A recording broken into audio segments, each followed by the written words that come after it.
Naviganti del hobby, bentornati sul canale. Oggi torniamo su Age of Sigmar, sul fantasy, e ci mettiamo a dipingere questa stupenda miniatura che mi ha mandato Ars Manufactoria, che è Tornus il Redento. Quindi subito dopo la sigla armatevi di aerografo, di bombolette, di dry brush, tutto quello che può servire per iniziare a fare le luci, perché poi andremo a dipingere questa meravigliosa miniatura. A tra poco. We fought to stay alive, but nothing will survive. It's gonna rain.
ragazzi, per chi ha l'aerografo, come avete visto, lo start, diciamo, della miniatura può essere questo, no? Io adesso ho immaginato di farlo in questo modo, cioè mantenere praticamente tutta la tonaca bluastra, perché farò blu anche alcuni mantelli, alcuni di terror rossi, perché a seconda della parte dell'esercito che sto dipingendo, proprio a livello di unità. E poi praticamente ho deciso di fare le ali come se fossero quasi una fiamma, no? Dove le piume sono rosse e arancioni e pian pianino emanano questa fiamma di luce. In questo modo ovviamente con l'aerografo viene abbastanza semplice, altrimenti dovete farlo o in blending molto complicato o in dry brush, che però sapete che vi texturizzerà le ali e come sempre vi darà un effetto polvere, quindi fate attenzione a questa cosa qui. Allora, qui adesso vedete ci sono delle parti da risolvere. Intanto questo blu qua dietro è stato colpito dal giallo e quindi noi cosa facciamo? Ci prendiamo una wet palette che ci permetta di usare eventualmente il colore. Intanto l'aerografo l'abbiamo messo a posto pulito e quindi non c'è problema, e lo tengo acceso perché non si sa mai. Allora, io adesso qua non ho bisogno granché della wet palette, in quanto posso prendere un pennello e andare via dritto con quello, no? Mi prendo un pennellaccio di quelli, diciamo, da wash, perché sapete che il contrast rovina abbastanza i pennelli, quindi prendete pennelli sintetici e magari non quelli che volete, insomma, mantenere più carini, più ben messi. Mettete una punta di acqua anche qui sull'inizio, diciamo, del vostro, sull'oncia, diciamo, e andiamo a riprenderci intanto la parte interna per vedere che succede, perché vedete ovviamente sto dipingendo abbastanza, e tirate il colore in modo tale che vada a lavorare in trasparenza, ok? Ed ecco qui il risultato. A questo punto non ho più, diciamo, un giallo troppo forte sulla mia tonaca, e dopo semmai andrò a lavorare di nuovo sulla trasparenza per vedere se è il caso di passare di nuovo. Nel contrast ovviamente messo col pennello va più a fare ombre e a scurire e leva un po' quell'effetto che non ci piaceva magari del giallo sopra il blu, no? Questo è, diciamo, accettabile. E poi qui ovviamente andiamo a ripassare anche qua, che è la parte sotto, non so se la vedete poi facilmente, e non esagerate troppo, altrimenti levate, diciamo, anche le sfumature che abbiamo fatto sul blu, che sono abbastanza belle. Adesso io manterrò queste e farò semplicemente degli highlight per far risaltare abbastanza, diciamo, la parte sotto. Comunque adesso vedete che la parte dietro è già più risolta perché è blu. Adesso l'altra cosa che mi interessa è questa parte qui, che sia un po' colorata di verde, in quanto stavo andando col blu e quindi giustamente sul giallo quella è la situazione. Allora mi prendo veramente questa volta la wet palette e vado con un bianco semplicemente a risolvere quella cosa. Visto che abbiamo il Liquitech, anzi no, guardate, facciamo direttamente con un matte white, in modo tale che lo diluiamo sulla wet palette e non ci facciamo tanti problemi che sia magari troppo liquido subito. Lo mettiamo nella wet palette e tanto poi il bianco si utilizza sempre, no? Prendiamo sempre la punta di colore e andiamo a fare molto liquido il nostro colore, che tra le altre sulla wet palette resta liquido, e andiamo a correggere quelle parti che non ci piacciono. Attenzione che qui abbiamo il bianco veramente molto coprente, no? Quindi andate a prendere le punte e poi andate verso l'alto e prendete solo gli spazi che vedete più luminosi, in modo tale che andate a fare una sorta di, anzi totalmente degli highlights, vedete? In questo modo qua. Adesso ovviamente ci vorrà un pochino, non vi annoio facendovi vedere tutto, l'importante è che abbiate capito questo passaggio, andate a prendervelo col colore molto diluito, in modo tale che lavorate sulle trasparenze e fatevi questo highlight su tutte le punte, ok? Ci vediamo tra poco.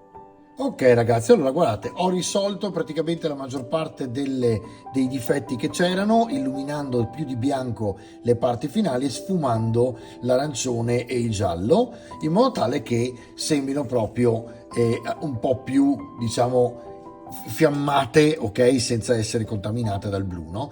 Il blu invece, come vedete, ha bisogno di qualche ritocco. Allora ho preso uno shade nuovo della GV che è un Tyrant Blue, me lo prendo con un pennello piccolo in questo caso perché non voglio esagerare, voglio vedere cosa succede, e vado nei recessi a passarlo per vedere se mi riesce a dare una sfumatura in più. Attenzione che ovviamente questa è uno shade, non è un contrast, quindi dovrebbe essere abbastanza leggero. Occhio che non vi faccia troppo contrasto, eventualmente ripassate con un pennello bagnato per andare a sfumare. Ora vi faccio vedere, pulite il pennello, prendete il pennello inumidito e andate praticamente a sfumare le parti alte in modo tale che, come vedete, va a fare una velatura ma non va a coprire il chiaro, ok?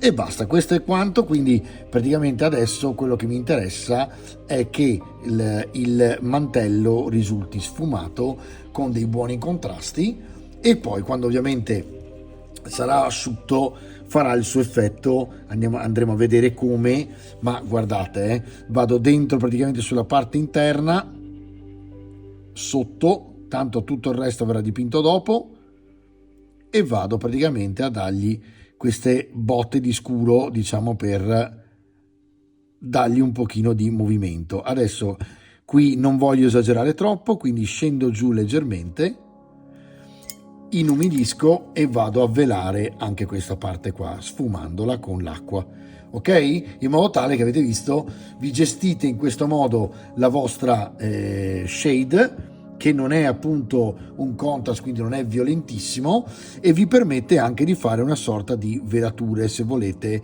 sopra le parti, diciamo, anche in luce.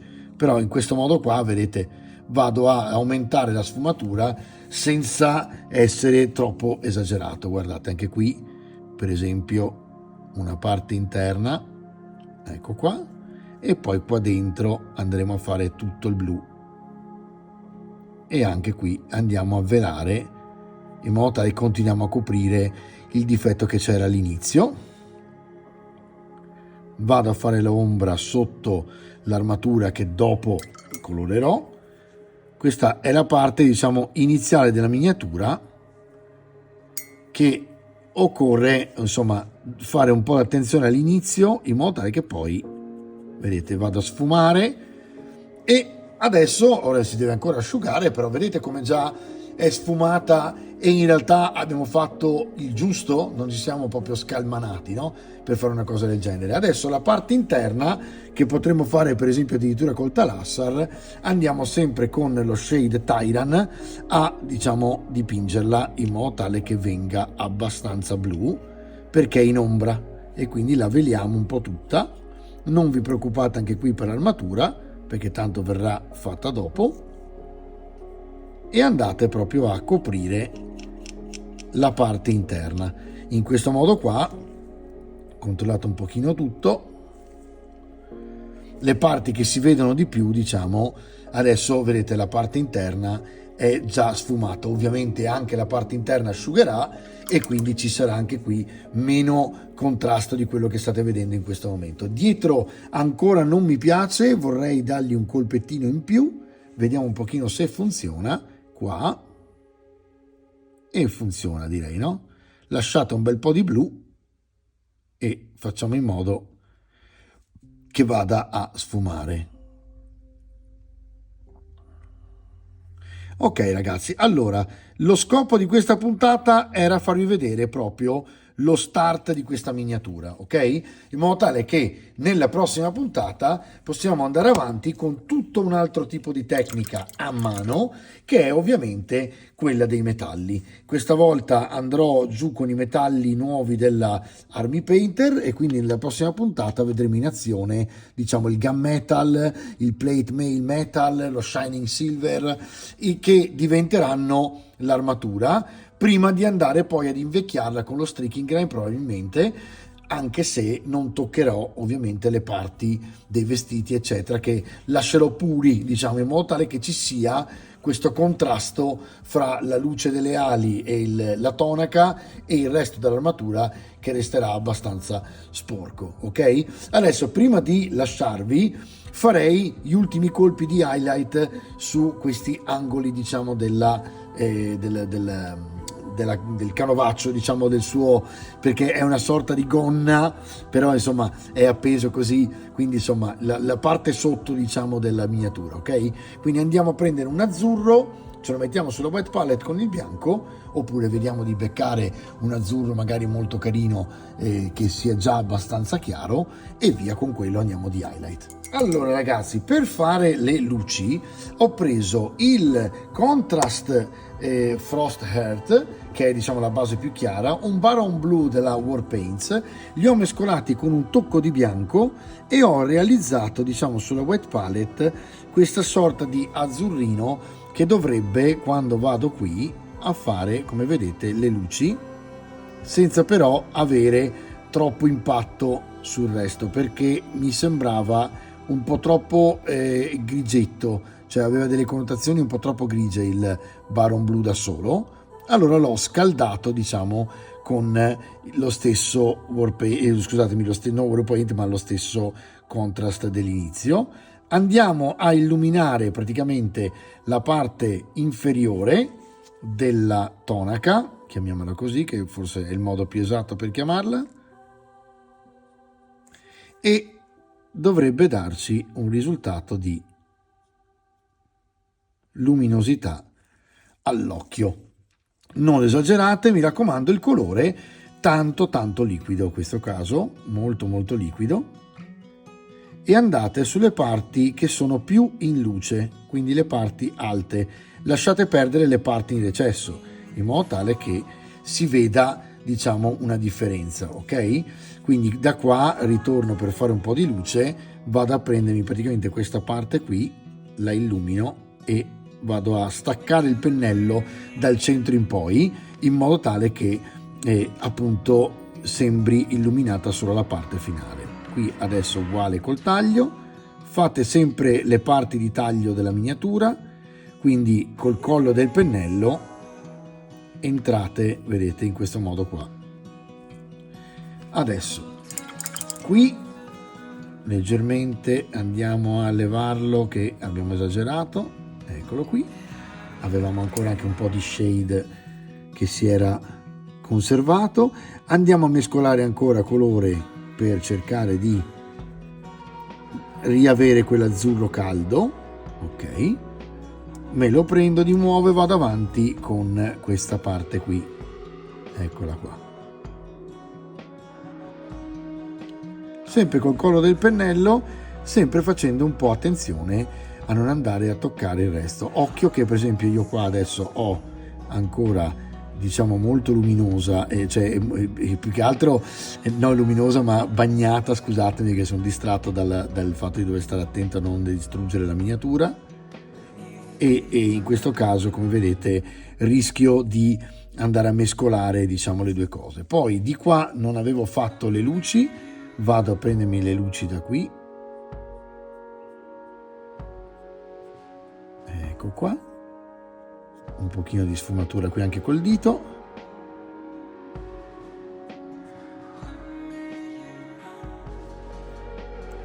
ok, mi sembra abbastanza bene.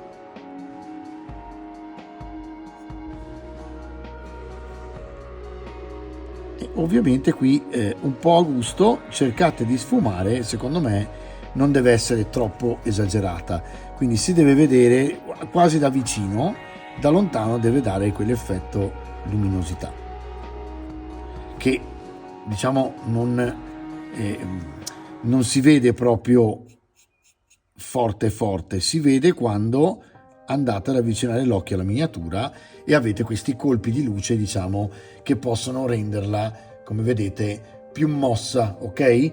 Ma non vi sbattete troppo su queste cose qua. Vedete che poi per esempio qui sono dei pallini che potete illuminare qui. Questi pallini qua illuminati possono fare la differenza, per esempio sulla miniatura, qua, i triangolini qui che avete, questi fateli, sono molto interessanti, diciamo, schiariti, e sempre anche qui pallino, solo una parte ovviamente del pallino, i triangolini, pallino, chiamiamoli così, e triangolino. Ovviamente se è troppo andate a levare un po', andate al contrario, è più facile, e lasciate il bianco, praticamente l'azzurro chiaro, sono nei punti che vi interessano. Uguale andremo a fare nella parte dietro. Ecco qua. Anche qui la luce. Quando è troppa andate a levarla col dito. Ecco qua.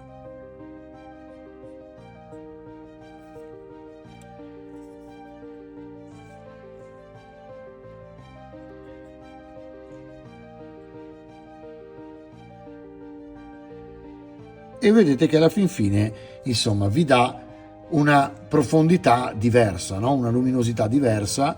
Dietro sotto non occorre perché è in ombra, quindi i punti luce non servono, e avete già una miniatura che girandola in questo modo viene bene.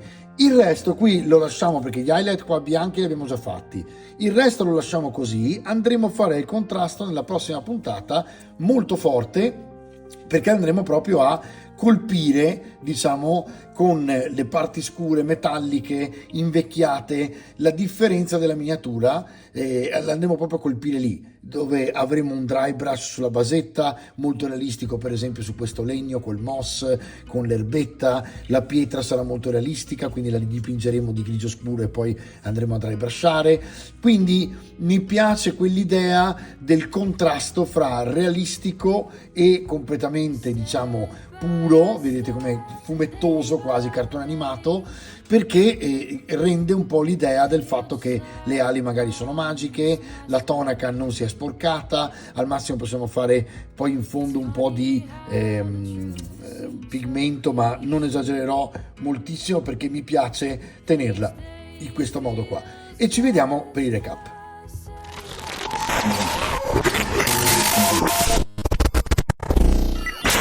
Bene ragazzi, allora che dire, Tornus è una miniatura veramente bella perché ha dei sottosquadri che sarebbero impossibili da realizzare con uno stampo normale in resina, in metallo, quindi si vede proprio che la nuova tecnologia ha preso piede completamente nell'industria delle miniature. Si dipinge anche abbastanza facilmente, come avete visto, tra le altre con alcune tecniche di invecchiamento diventa anche veramente interessante. E ci vediamo alla prossima puntate dove andiamo avanti anche, fra l'altro, oltre che con il tavolo di HeroQuest 3D che ormai è infinito ma sta finendo, con altre miniature proprio dell'esercito che sto facendo, dello studio degli Stormcast, che come vedete è molto cupo ma poi luminosissimo sui fulmini e altre cose. Ok? Alla prossima!